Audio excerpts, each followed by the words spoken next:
Hi, this time we've got a Vauxhall Vivaro. It's a 2005 plate. It's been used as a taxi for most of its life, I believe. It's done over 300,000 miles anyway.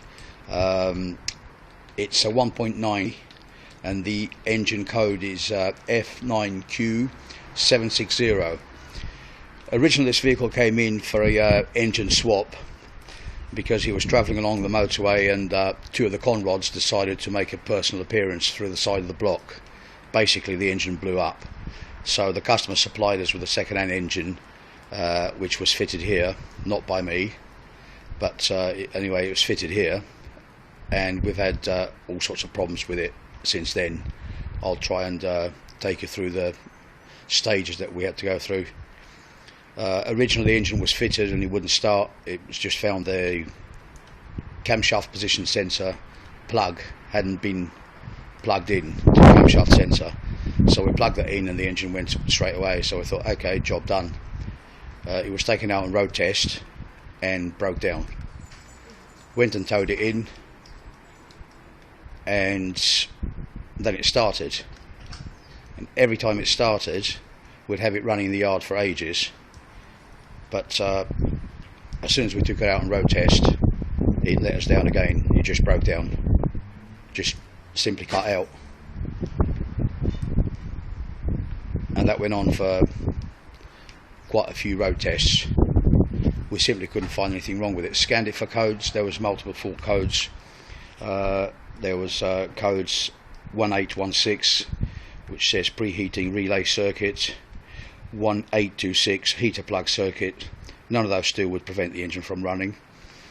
182E cylinder 1 injector circuit, 182F cylinder 2 injector circuit, 1830 cylinder 3 injector circuit, 1831 cylinder 4 injector circuit, 1886 ECU internal fault, voltage low.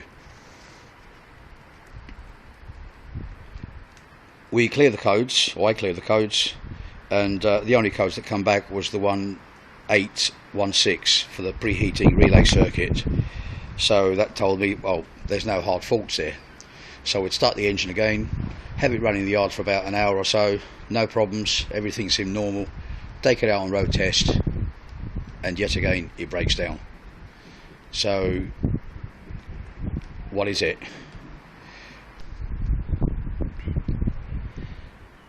At first I thought that one of the signals was dropping out, maybe from the cam or the crank sensor. I scoped them both, and all the time the engine was running, the signals were absolutely perfect, the signatures were fine, the waveforms were absolutely as it should be, so that wasn't that, obviously.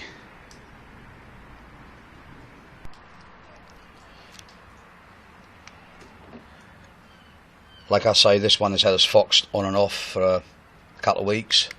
So I set about, got it running in the workshop, and I set about sort of doing the wiggle test on all the various sensor plugs to make sure there was no breaks at the plugs, and everything seemed okay until I got to about this area where the ECU and the glow plug relay is, and I sort of touched that plug relay there, and as soon as I touched this area the engine seemed to sort of flutter and start missing. I then sort of decided to give that a tap, that ECU cover, and the engine just stopped dead. So I thought, okay, we've got a problem in that area. It could be a loose connection on one of the plugs, could be one of the pins, it might even be this relay box behind there.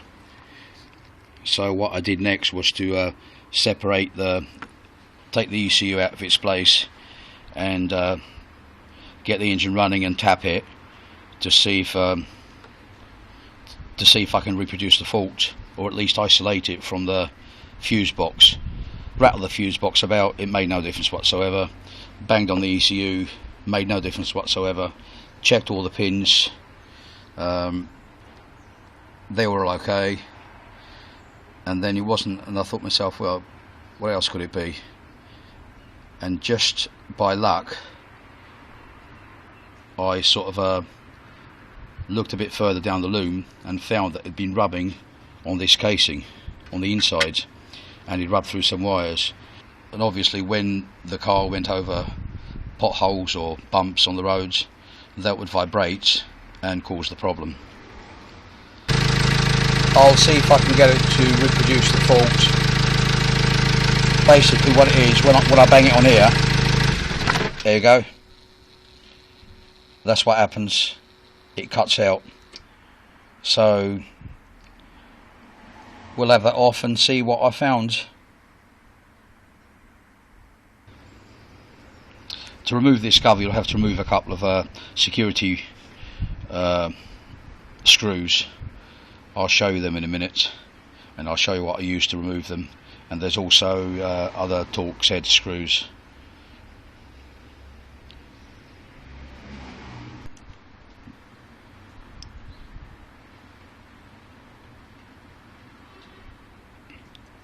These are the security bolts I was on about.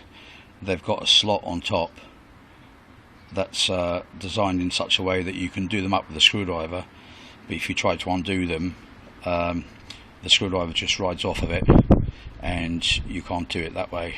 So what I used were these, they're called power extractors by Blue Point. Snap-on sells them, or you can buy a different make on eBay that look very, very similar, and that basically just grips the head of the screw and undoes it if you're lucky. The one down the side, I couldn't quite get it on it properly, so I used a pair of long-nosed pliers and managed to grab the base of the screw and undo it that way.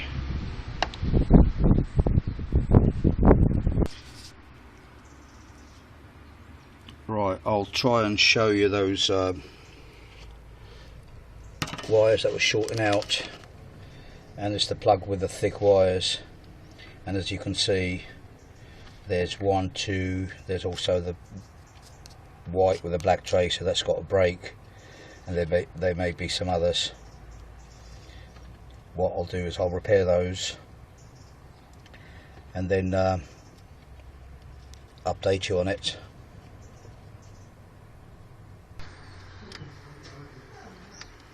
Right, I've now got the wiring loom repaired. I'll just give you a shot of where the problem area was. It was basically on that sharp edge down there that the wiring loom was rubbing, or must have been rubbing. I'm going to try and protect that edge, maybe put some rubber hosing over it so it doesn't happen again. I suppose it's done well. It's lasted 300,000 miles. That's what I've done to prevent it happening again.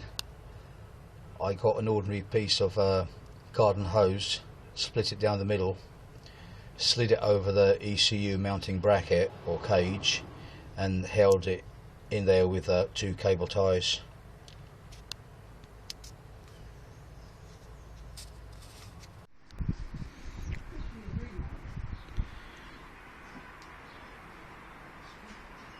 As usual, I hope you've enjoyed this video and it can be of help to you. If so, please click the like button and subscribe to my channel. If you've got any ideas, questions or comments, please leave them below. Until the next time, bye bye.